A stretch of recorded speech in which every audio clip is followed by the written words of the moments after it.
Over the past 6 days, you will have been mastering how to shift the state that you live from, how to notice that inner voice, and how to return back to the wish fulfilled and stabilize into your new identity.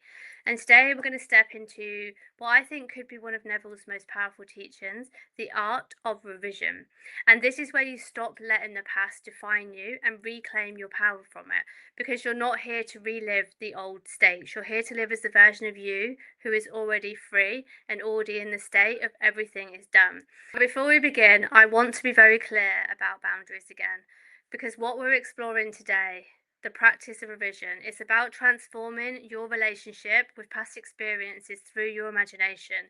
But it does not mean denying what happened, excusing harm, or revisiting traumatic memories, because we should never use the revision to bypass any healing or to minimize anything that anyone did or said.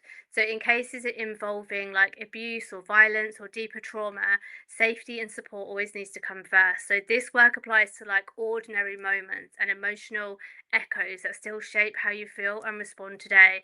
Revision really helps you reclaim the peace from those patterns. Never It's not done to invalidate your experience in any way, but it's to free you from living in its shadow. Now, there are moments when you realize that something from the past is still present, it's still in the current state, not because it keeps happening necessarily outward in your everyday life, but because it keeps returning inwardly. This can look something like a memory, a reaction, a familiar inner position that no longer belongs to who you are trying to be, yet somehow you can feel it still subtly running how you experience life. This is where Neville introduced what he called revision.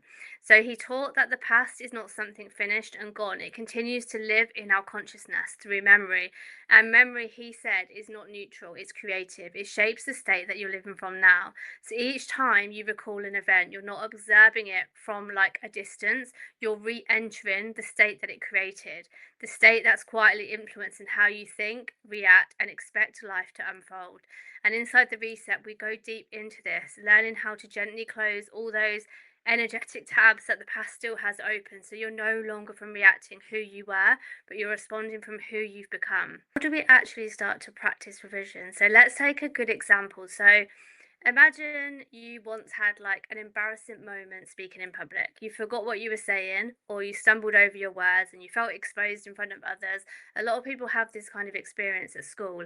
This moment, obviously, it is passed on now. The talk has ended and your life has moved on, especially if you're older now and that happened when you were a child.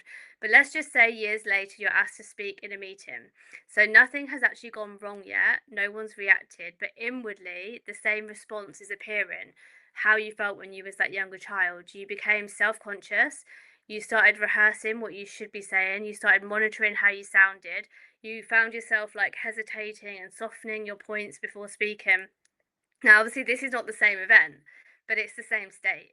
So the original embarrassment is long over, yet the state of self monitoring and caution it created is being entered again and again. And because states are what repeat, life keeps finding new situations through which that same inner position can express itself. So it might be a different setting, even different people, but it'll be you in the same state. This is how we keep the past alive, not through facts and truth, but through our states. So take a breath. Again, feel into your body. Where are you still holding on to a story that doesn't match who you are now? Once you can find it, it's like the doorway to freedom. So it's not about fixing the past, it's about reclaiming your present state. So revision is never about denying what happened, it's not even pretending so it never occurred. It's about changing the inner effect that the experience most likely had on you. So when you can when the emotional meaning of the past shifts, the state you occupy shifts with it. And when the state shifts, the future starts to reorganize itself naturally. And Neville was very clear, effort is not faith. So if revision is feeling tense and exhausting, it's because you're still living from the old state, the state that still probably needs some revision. So revision replaces the imaginal cause, and attention naturally withdraws from the old state. But what does it actually mean when he says that? It means every state you live from has an imaginal cause. And an imaginal cause is like a picture, a memory, or a quiet kind of inner scene that your subconscious once accepted as fully truth.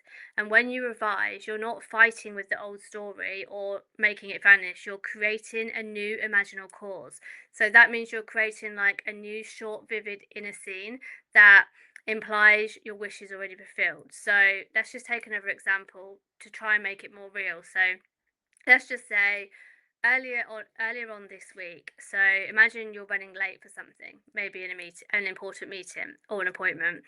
Now you've arrived flustered and out of breath and already judging yourself for being behind. See, this moment has passed because this was last week, but you've still got that sense of, I can never quite keep up. This is the kind of moment revision was made for. So you close your eyes again, you connect to yourself, you take that breath, and you quietly return to the scene.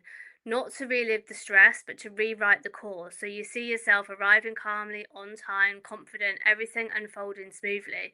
You walk in, you take your seat, you feel composed and capable, you feel relaxed, everyone else is relaxed, you're present, everything feels easy. And you hold that new inner picture for a few seconds, long enough for your body to catch up with it. You feel your breath settle, maybe your shoulders go back, you look different, you feel more relaxed. You've got that kind of inner relief of, this is how it actually went. And when that feeling starts to become natural, you've done it. You've replaced the imaginal cause. And you have to remember your subconscious mind, it doesn't distinguish between what's remembered and what's imagined and what's real. It records this new version as the truth and releases the old one automatically.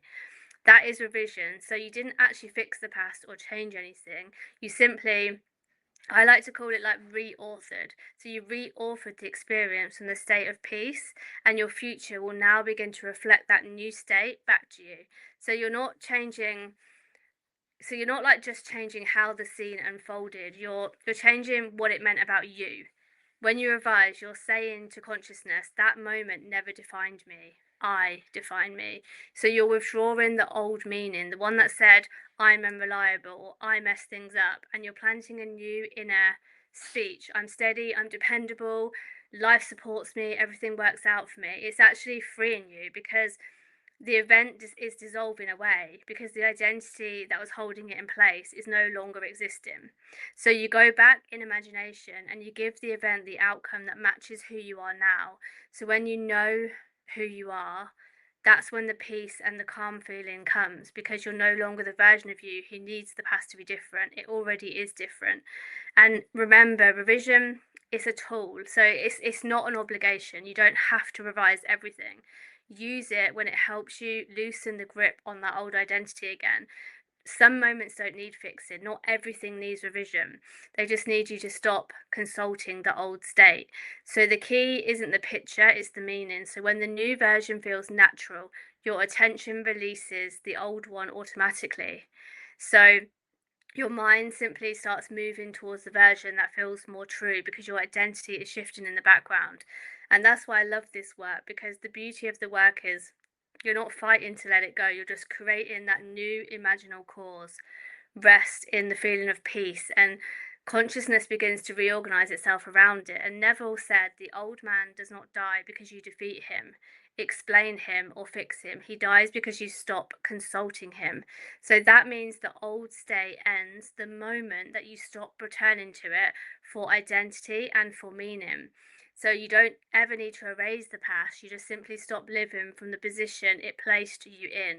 And inside the reset, we go deep into this because we call it identity neutrality, because we no longer loop the old story, because we no longer identify as the one who was hurt, who was overlooked.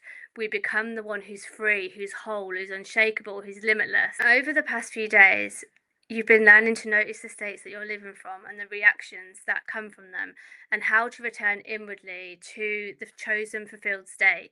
And today's homework is going to build directly on that. So before you begin your homework, choose an event, one that feels light enough to hold without too much distress. If something feels deeply charged or traumatic, don't use it in these practices.